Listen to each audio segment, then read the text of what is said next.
जिस बस्तर की पहचान वहाँ की संस्कृति और सरलता से है, उसी बस्तर को छत्तीसगढ़ के मशहूर रैपर एपी राजा ने एक ऐसे रूप में पेश किया है जो हमारे खूबसूरत बस्तर की छवि को नकारात्मक तरीके से दिखाता है। एपी राजा का नया रैप झपा जाबे का रिलीज होते ही विवादों में है। इस रैप के कुछ अंश में शराब की बोतलें और हथियार लहराते लोग तो दिख ही रहे हैं। ये आपको मैंने अपने पिछले वीडियो में बताया था, लेकिन इसके लिरिक्स सुनकर आप खुद समझ जाएंगे कि क्यों इसे लेकर सवाल खड़े हो रहे हैं। एपी राजा जिस डिस्क्लेमर की बात कर रहे हैं उसमें उन्होंने लिखा है कि वो गालियों को, दारू को और हथियार को प्रमोट नहीं करते हैं। तो क्या आप डिस्क्लेमर डाल के कुछ भी चला देंगे? तो अब एपी राजा के गाने झपा जाबेका की लिरिक्स की बात करते हैं। पहली लाइन है, देख के ना चल वो झपा जाबेका। यहाँ तक तो ठीक है, झूमतन नशा में मजा आथेगा। इसका क्या मतलब है? इन शब्दों में साफ दिखाई देता है कि शराबखोरी को मजाक और शान की तरह दिखाया जा रहा है। आगे लिखा है, टैंकर ला पी जाबो भैसा बरोबर तलाट शर्म हमला नहीं लागेगा। तो आप डिस्क्लेमर लिख के ये बता रहे हो कि आप पूरा टैंकर पी जाओगे। वैसे भी छत्तीसगढ़ एक ऐसा राज्य है जहां महिलाएं शराबखोरी से बेहद परेशान हैं और वो लगातार शराबबंदी की मांग करती हैं। ऐसे में एक इन्फ्लुएंसर शराब को बढ़ावा देते नजर आ रहे हैं और आपको ऐसा करते हुए शर्म तक नहीं आ रही है। मतलब आप कह रहे हैं कि आप बेशर्म बन चुके हैं। उसके बाद लाइन आती है, सुखम दुखम साथ जम्मो खड़े रथन, अड्डा में 24 घंटा दारू पी के पड़े रथन। यानी शराब पीना और अड्डों पर वक्त बिताना जीवन शैली का हिस्सा दिखाया गया है।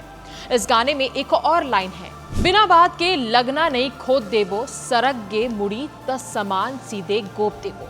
यहाँ हिंसा और हथियारबाजी को प्रमोट किया गया है। ऐसे शब्द युवाओं को किस ओर ले जाएंगे ये सोचने की बात है, क्योंकि छत्तीसगढ़ में जिस तेजी से चाकूबाजी बढ़ रही है वो किसी से छुपा नहीं है। ऐसे में हथियारबाजी हमारे एपी राजा प्रमोट कर रहे हैं। इतना ही नहीं, गाने में ऐसे बोल भी हैं जैसे, दबा के गुटका ला चबाना है जोर से, अबे निपोर के खून मत तेजाब है, देसी है स्वैग पूरा टूराहन देहात के।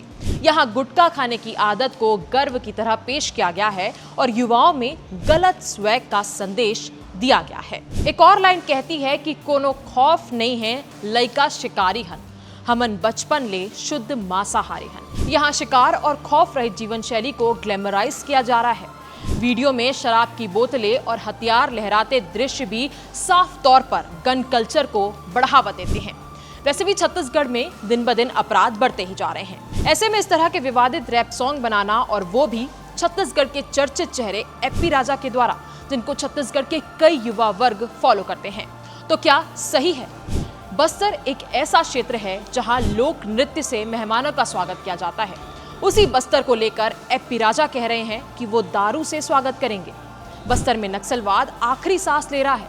ऐसे में जब सरकार और हमारे जवान वहां के लोगों की शांति के लिए पुरजोर प्रयास कर रहे हैं, ऐसे में एपी भाई साहब पूरे बस्तर को नेगेटिवली प्रमोट कर रहे हैं, और वो भी मात्र 2 सेकंड का डिस्क्लेमर लगा के। वो अपने इस गाने से बंदूक दिखाते हुए सीधा सामान गोप देने की बात करते हैं। कलाकारों को खुद ये समझना चाहिए कि उनके शब्द ही आने वाली पीढ़ी के लिए सीख है। और आप क्या परोस रहे हैं और आप क्या कह रहे हैं कि अपने अच्छे गाने भी बनाए हैं। सवाल ये है कि फेम मिलने के बाद समाज के प्रति आपकी जिम्मेदारी खत्म हो गई है। सवाल अब भी वही है, क्या इसे कलाकार की क्रिएटिव फ्रीडम कहा जाए या फिर समाज के प्रति गैर जिम्मेदारी? आप क्या सोचते हैं? अपनी राय हमें कमेंट में जरूर बताएं।